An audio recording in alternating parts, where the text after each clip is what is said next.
What are they thinking? Why would they do something like that? Wouldn't it be nice to know what's going on the inside of someone's head and understand just why they do the things that drive you crazy? You're in luck. Welcome to my series on how to get along with people based on their Enneagram type, my favorite personality test that is so incredibly spot on. It's going to blow your mind. I share with you literally how to get along with each type and even interview someone from each type so you can get the tea straight from the source. Today, my friend and client Julia joins me to share what goes on in the mind of an Enneagram 5. True to Enneagram 5 form, she is a self-proclaimed data geek. She is an MIT alum, a mom to 3 pups, and she loves to travel the world. Ready to dive into the mind of an investigator? Check it out!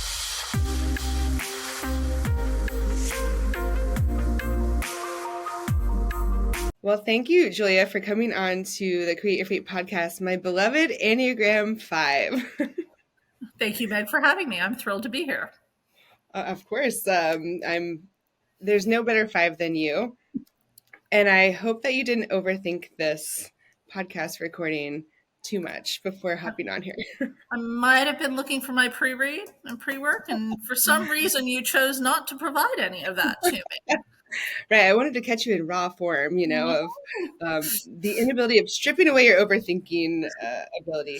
So as a 5, as an overthinker, you're like the queen of the overthinking as a 5, right? Because you're in that thinking triad, right? 5, 6s, and 7s all are in that thinking triad, but your core fear and your core desire are all around competence. You want to be competent and you want to be the expert or the master at something. So talk to me about how overthinking has played a role in your life.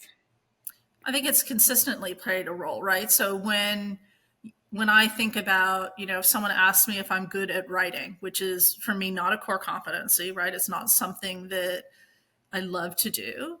And I will absolutely say, no, I'm not great at writing. And yet, if you look at the writing I do, if you look at the feedback I get, both in a professional setting at work and in the academic setting where I'm currently doing a master's degree, when you talk about, wanting more competence, I get A's consistently and I'm told I'm very, very good at writing. But of course, I compare myself to the world's best writers. And when comparing myself to the world's best writers, I'm not that great at it. And so it is for me, realizing that I always do that. So it doesn't matter what particular area it is. That is how I'm going to compare myself, right? I have done that since I was a child. This is not something that is suddenly developed when I turned 18 and became an adult. This is consistent. Mm-hmm. That's interesting, a lot of the comparison. So by seeing somebody else or being held to a certain standard for something, whatever the skill is, do you think that studying and learning how to do it more or better would help you then? And where's the end to that? Well, so if you ask me about learning, I don't see an end to it, right? So I fully expect to be learning until the day I'm not here anymore. I fully expect to be continuing to look to improve whatever skill set that might be. So there is, from my perspective, no end to that, right? Because there's always something more to be learned, something different to be learned, a different set of skills that I could potentially acquire that would assist, whether that's in my core competencies or other, pieces that I do. And whether it's, athletic endeavors or work endeavors or academic endeavors. It's not a one and done kind of thing, right? It's not I only do this in one part of my life. No, I'm good at doing it in all parts of my life. Yeah. So is that why, when you found out that the Enneagram 5 is called the investigator, that seems like it goes right in tandem with there's always more to learn. So talk to me about, what does it being an investigator mean? And how does it show up for you? So I think it shows up where if someone asks a question, I want to dive into it. I want to do research on it. I'm the person that shows up the doctor with a set of, research articles and research journals that I've done the reading on and I've done the investigation on, and I can come in saying, right, I've done this, I've looked at this, I think that this potentially is the right protocol. Do you agree? Rather than going into the doctor and saying, I have this problem, what do you think we should do? So, it shows up in all of those spaces, right? Oh, I've heard about such and such. Great, let's go look it up now online. Before it might have been in an encyclopedia, right? Times Hmm. have Right. changed. Right. You Um, have this knowledge now. yeah, so let's go look it up online and go down that rabbit hole and disappear into whatever that rabbit hole might be about a word or a place or a time or an individual or a theory. Hmm. So if you and it could be a doctor, it could be somebody else, just even in a conversation. If somebody is giving you facts about something, how often are just their facts good enough for an answer in as a whole? Almost never. Like, yeah, I mean, the reality is, so I think there's two things. One, you know, I have always been taught to fact check, right? The reality is that even if someone is saying something is fact, to a certain extent, it is a fact within their belief system or from their knowledge base, right? And so, from my perspective, it is worth going out and fact checking it, seeing what others may think, right? Because there may be a critical piece of information, even if that person is an expert, there may be a critical piece of information they're missing. Hmm. And so, at least doing the litmus test of just pushing a little bit and seeing if it stands up, it feels completely reasonable. And maybe it Hmm. only feels completely reasonable because I'm an Enneagram 5, but it feels completely reasonable to at least fact check them. Right. So it's not, if I were, giving you a fact and you went and fact checked me and then told me that you did and came up with some additional information, I might say, "Oh, wasn't the information, that I provided, was it not enough? Do you think that I'm not competent?" I might take that personally, but really that's not Right. your intention. No. And I don't, it is really not questioning your competence at all. It's for me just going out and understanding, is there other information that I should be aware of? Are there other questions I should be asking? That Mhm. doesn't negate or diminish your competence. This is about my need for having additional knowledge, right? And additional information. Yeah. It's not additional data points. It's not about your competence at all. It's about me, having that need to have those additional points of information so that I can triangulate and feel comfortable. Mhm. So it's more of a thank you for the baseline information Yeah. and a direction to go in, perhaps not necessarily this information is not good enough for me. No, absolutely not. It's not intended to say it's not good enough for me. It could be fantastic information. And I've then, had my interest piqued and I want to go find out more about it. Yeah, right. Here's an interesting thing that I coach a lot of fives and I interact with a lot of fives. And one thing that I found in this investigator like behavior, it's not even an investigator. Like I'm going to investigate later. Sometimes it's oh my gosh, I think I may have misspoke and I immediately want to correct what I said. And so let me whip out my phone and Google this right now or look it up. And and what has your experience been with that? Yes. So, I mean, I do data and Yes. analytics in my job, right? So, you know that I do data and analytics as my day job. Yeah. I'm very Because you're a comfortable data being, geek. I am a data geek by every stretch of the imagination. And I can give you an example this morning, right? I ran a set of reports this morning, sent them off, and then was looking at them and was just doing a bit of fact checking just to make sure, right? You even Because, fact check yourself. yeah, oh, absolutely, absolutely fact check myself. And I found an error. So then I had to literally 2 minutes after I sent this report off saying, hey, we can use this, I posted a note saying, and please hold off. I found a data inconsistency. I just need to research it, figure out what's going on, and I should be able to report back. And in 15, 20 minutes later, I was able to make the correction that needed to be made, Mhm. reproduce the report and send it out. So it's not that I just fact check other people. I do it to myself, right? Like this is what I do. I look at the data, I marinate on the data, I try and see if there are inconsistencies. And even when I report on it, is it being reported out correctly? Have I missed something? Does it look right? Mhm. Why is it important to correct a mistake, whether it's somebody else's, and it's important that they correct it to you, or you correcting your own mistake? Why is it important to do that with haste and do it ASAP? So from my perspective, that information, right? So data with meaning is information. That information is used to make decisions. So whether that's being yourself making decisions personally, or whether that's within a business context and a business is choosing to make those decisions. From my perspective, if the information is incorrect, then you're making decisions based on incorrect information.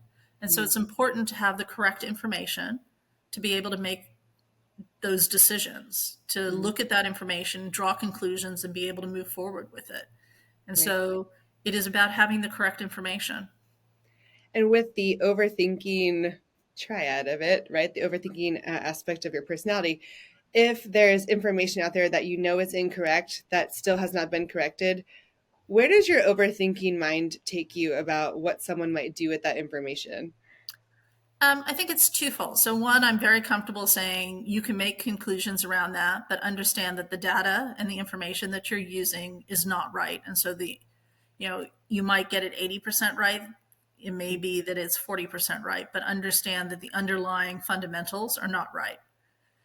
So there's that piece of it. And then I think there's a piece of, if I know someone is starting with incorrect data and they're drawing conclusions or moving forward or making a decision about that, Mm-hmm. I will take that outcome and not necessarily fully trust it, fully believe it. Mm-hmm. Do you ever think about what could happen and create scenarios in your mind, like 5 steps ahead of everybody, of what could happen if they had the bad information and it never got corrected? Yeah, absolutely. I mean, I think this is where it's always interesting because from my perspective, doesn't everyone, get a piece of information, dive down a rabbit hole, find out that the word was invented in the 15th century and how it's evolved since the 15th century. And then, Everybody does that. Well, yes. everybody does that, right? And then similarly, you've made a decision, I've made a decision, right? There's been an outcome, something's happened that I didn't expect. Do I go back and revisit that decision and try and see how different scenarios could have happened? Yes. Yeah. And from my perspective, I know it's not normal for other people, but from my perspective, that's a totally normal way to handle things, right? To go Yeah. back and not only overanalyze going forward, but overanalyze in the past as well. Mm-hmm. You're right. It's like, oh, what did I do? Should I have done something different? That's right. If I had done something different, would it have led to a different outcome? And then you go down that Yes. rabbit hole. Actually, a good piece of advice that I had heard in general, but I thought it applied really well for Enneagram fives is, because your mind can always overthink after the moment. And most of the time it does. It tries to. And if you're in Absolutely. that thinking triad, which I am in that too as a seven, it's very easy to overthink. So the piece of advice was taking just really being present in the moment as much as you can. So when you remember the moment, you can remember in that moment, I felt really good about my decision. So, how would that piece of advice help you? Would you feel comfortable applying it? I mean, I would probably feel comfortable applying it and I would have to practice applying it because I would continue to overthink. I mean, look, this is the reality that I sit with, right? Yeah. And so as much as, and you and I have worked together and I, am working on it, Yeah. I am conscious when I do it and I still continue to do it, right? So I am conscious that I am doing it, but I've also given myself permission to do it. So knowing that I'm going to do it, I allow myself to do it and I put time limits on it, right? I Oh, that's don't good. Time Yeah. limit.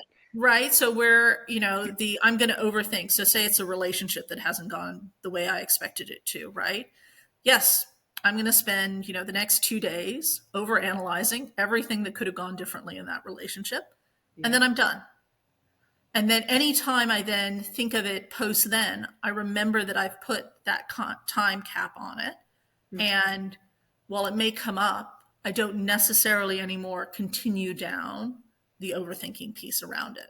Yeah. Oh, that's really good advice for any fellow five or six or seven or any overthinker Yeah. who is listening to this podcast. Put a time limit on how much you're going to overthink. So let's this is kind of a different end of the overthinking behavior, but let's talk about our favorite phrase. Let's mull on it. Talk to me about mulling on information and decisions. So poor Meg, you've heard this once or twice in our coaching Just time once or together, twice. just once or twice. So I look for me. While there are other people who come up with an idea or a path forward and execute it on it immediately. That's not how I do it, right? And I certainly have people in my life now who are now working on teaching me the word execute, execute, execute. But my typical path forward is that I start with a thought or an idea or somewhere I want to be, and I probably spend 3 to 6 months getting to the point where I'm then ready to execute on it. When I'm ready to execute on it, I execute on it quickly, and it happens very quickly. Yeah. But there is a period of time where I sit with it, think about it, decide if there's other pieces that I might have missed. I mean, doing all of those things that are very typical for an Enneagram 5, right? In terms of the overthinking, going down every scenario, making sure that I've covered all of the various bases in terms of, coming to that decision or the outcomes associated with that decision, and getting to a point where I'm comfortable and then just executing on it. And the execution happens really quickly when I'm ready to. But there is certainly a lag time between the I think this is a good idea and I execute on that good idea. And I'm really comfortable with it. I know people around me are not comfortable with it, but I'm really comfortable that that's the way I operate. Yeah. Well, it's interesting because if you think of it, the execution is just like the little piece of the iceberg that's sticking Absolutely. out of the water. And nobody knows that you've gone through 3 to 6 months of, very deep exploration, right? Investigation, we'll call Yep. it, of this particular topic, right? In my mind, I can always learn more and more and more and more and more. I'm only basically happy if I'm the master or the expert of this piece of information. So by the time it comes out of my mouth, nobody sees that. That's all the part of, that's underneath of the water of this iceberg. So when people question your decisions, how does that make you feel? It feels like I end up being put in a position to defend myself, right? Because I know I've done all this research and I've done all this investigation to get myself to a point where I'm comfortable that I am making the correct decision. And Yeah. as people say, why are you making this decision? Do you think this is the right decision? It's like, yeah, no, I've done all that work. Like, I've done it all. Like, I don't need to be questioned about it. I'm not in, that questioning could have happened 3 months ago. I'm at a point where I'm ready. Yeah. And I so, always say if an Enneagram 5 says it out loud and doesn't follow up with any type of addendum, trust it. You can trust it. yeah, I mean, because I will have said, I'm ready to do. So whether that's I'm ready to buy a house, I'm ready to move, I'm ready to go on a trip, I'm ready to start dating. I spent a lot of time thinking to get to that point, to Yeah, be ready to say it out loud, because I'm not going to say it out loud unless I am really ready to execute on it. right. Because so as someone, trying to communicate with you and get along with you, it's like, hey, if you are pushing the launch button, trust it. It might from the outside look, this is very spontaneous and kind of Right. came out of left field. But it's like, no, no, no, we've been mulling on this for 6 months now. You can trust my. Yeah. And maybe the question to ask me is not, why are you doing it, but how did you come to the decision to do it, right? Because that then allows me to explain the investigation process that I've Yeah, gone through to come to that decision without being defensive, because I without know. being defensive. Like I will get defensive about decisions, absolutely. But if you ask it in that way, I will then be happy to share all of the research I've done, Right. all of the thoughts that I have had. You may Time do be you very have? bored at the end of this process, but I'm happy to go through all of the, scenarios that I've looked at or the questions I've asked or the pieces of information I pulled in to explain how I can, what got me to that decision or what got Right. me to that action.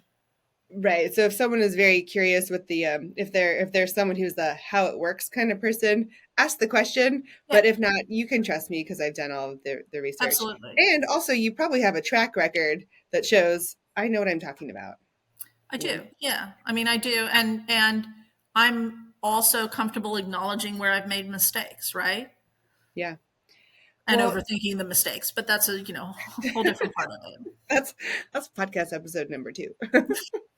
But one thing you had stated was what's hard about being a 5 is feeling bad when I act defensive or like a know-it-all. So even someone rephrasing that question to, oh, how did you come up with that? I'm curious, not attacking you. When does the feeling bad about acting defensive kick in?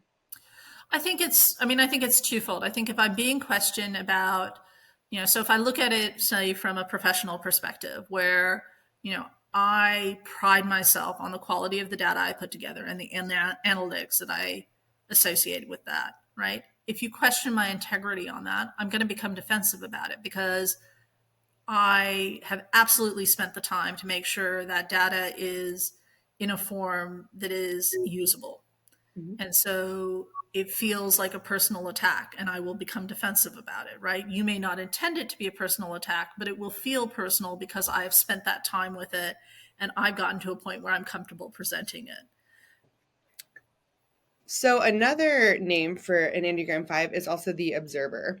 So in your mind, investigator, but in a social setting, why is the observer? How does that resonate in your life, knowing that you're the observer? Yeah, I mean, I think if we look at a Meyer-Briggs in terms of where I get my energy, right? And I understand I'm now mixing up personality pieces, so you can, Oh, it's have a okay. I support equal opportunist there you personality. go. It's all part of the same toolkit, as I would say, Exactly, and exactly. just different pieces of the toolkit.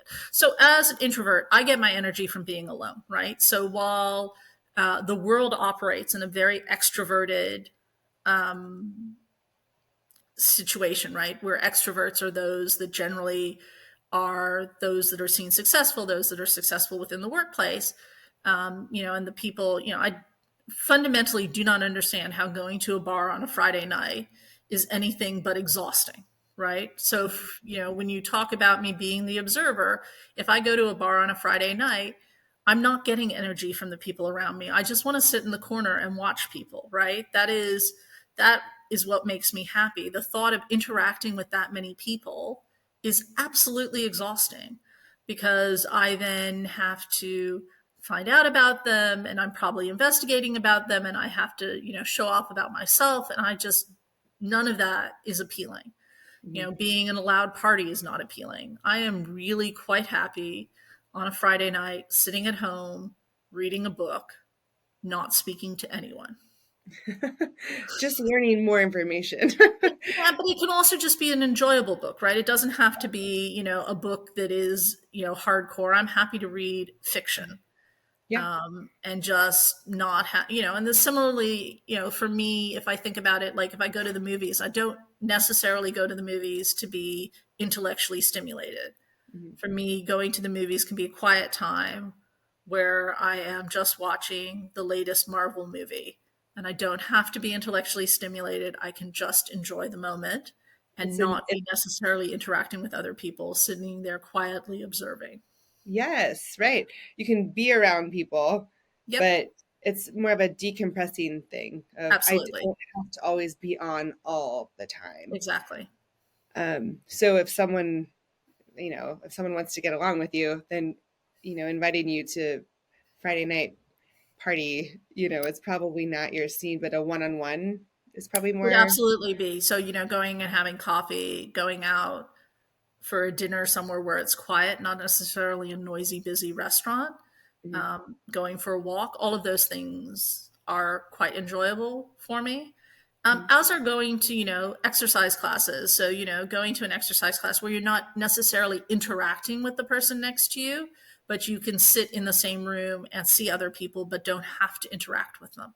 Right. You're close to them, but you're not talking to them. Yes, that piece. What about well, that explains Soul Cycle then, It does explain Soul Cycle, doesn't it? Yeah. Yeah. What about trivia night? Would that sounds like it would be a fun thing for you.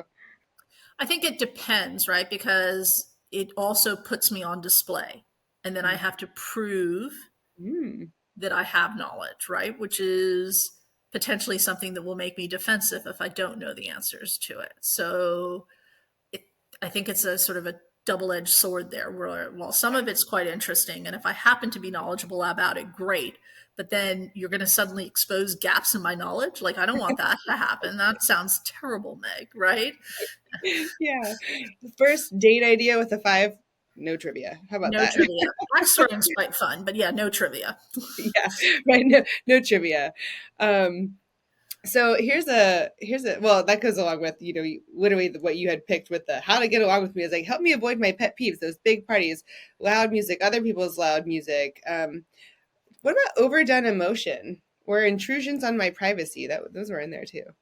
Yeah, I think so. So, I mean, I think there's, when you talk about, and I talk about overthinking, I will overthink other people's emotions as well, right? And so those big emotions from other people put me in a position where I want to help address or solve those. And so then I spend a lot of time looking at those, investigating them, and taking them on. And so that Mhm. is exhausting for me, right? So it's not simply that I can be sort of a person that says, oh, that person's having really big feelings about that. That's great. I can move on. I feel those feelings. I want to, do the same thing in terms of investigate those feelings and then end up taking them on. And that then is exhausting. Mm-hmm. And then you really have to go home and decompress. That's You right. And hibernate. And hibernate, yeah. Hibernate for it could be a couple hours, it could be a couple days, Yep. depending on the level of the severity of the exhaustion, right? Yeah. Um, One thing I think is interesting after just observing the observers as a coach, one thing I have noticed about Enneagram fives, and I think this would be a really good piece of information that other people could benefit from, is every time, when you go out to a restaurant and you sit down and there's a table for two and somebody has to face the wall, Yes. somebody is facing the whole restaurant, Yep. and I think it's like typically like courteous to let the person sit facing the people, like, versus the wall. One thing I've noticed about Enneagram fives is they can be more present in a conversation if they are in the seat that is looking out at all of the people, which is ironic because as a seven, I would be distracted by all the people. So sitting facing the wall is probably better for me. But why do you do that? Do you like to sit out and observe the room? Absolutely. Like my favorite thing when I travel is to go sit in a cafe and watch people Mhm. because I think it is exactly like I can observe, I can have pieces of information, I can take in data, but I don't actually have to interact with them. Uh-huh. And Is it similarly, maybe? when I'm sitting in a restaurant, I can see what's going on, right? So I have the information about what's going on. I'm Mhm. not distracted about what's happening behind me. Is there something happening behind me that I should know about? Yes. So this leads into my question. I was leading you into that, and I did not tell you about that before. What you said you liked about being a five is being calm in a crisis. Yep. So does that add to it? If a crisis happens, I've already observed the room. I know where all the exits are. I know I've probably profiled some people, and okay, there's people over here. There's people 50 feet away, and there's a table of two over here, right? Yeah, I So think how it's does that. that? And I think it's also, so if I think about being calm in a crisis, right? There's things that you can address and there's things that you can't address in a crisis, right? So what can you address? And the things you can't address, let's not stress about those. Hmm, that's a Um, good piece of advice for anybody. it is, but I mean, it's the truth, right? If you think, if I look at airline travel, right? So for a lot of people, airline travel is a huge stressor. The reality is I can't control when the plane gets there. I can control my reaction to the plane getting there. I can control how I may react if the plane is delayed or canceled, but I can't actually control if the plane is going to show up or not. Mhm. Can I have plans in place for if the plane doesn't show up? Absolutely. I can have plans in place for that. Because you already have your plan B. Like, Already yeah, have them already. And if I don't have them, nowhere to look for them. Right. So, absolutely I can have plans in place for what happens. So, that piece of it, and the reality is if I don't get to the place, I don't get to the place, right? In general, for travel, for me, none of it is a matter that it's absolutely earth shattering if I don't make it somewhere. yeah, that's that's also, I think, goes along the lines of your boundary and your time limit of I'm going to worry about this for 2 days and overthink about it, and then I'm done. Yep. I I know I would be emotionally exhausted if I worry about everything because I'm going to overthink everything. So I'm going to dial it back in and only overthink the things that I can control. Well, and also acknowledge that I am going to overthink, right? So give myself that permission. So whether that's give myself that permission to overthink, give myself that permission to feel all of those emotions, Mm-hmm. right? Right. Versus feeling bad about it, like, oh, I'm overthinking Exactly. again. It's like, allow Exactly. yourself the grace. Like, I am an overthinker. Yes, I'm an overthinker. I'm going to overthink about it. I'm going to give myself the time to overthink. And then I'm going to say, all right, now I have other things to do. Mm-hmm. Hmm. Fascinating. Well, is there any last piece of advice that you would really love to give people who want to get along with an Enneagram 5? Something that maybe is constantly missed that we haven't talked about. I think it's just understand that we're not trying to come off as defensive. We're not trying to come off as know it alls. It really is how we consume information and how we operate.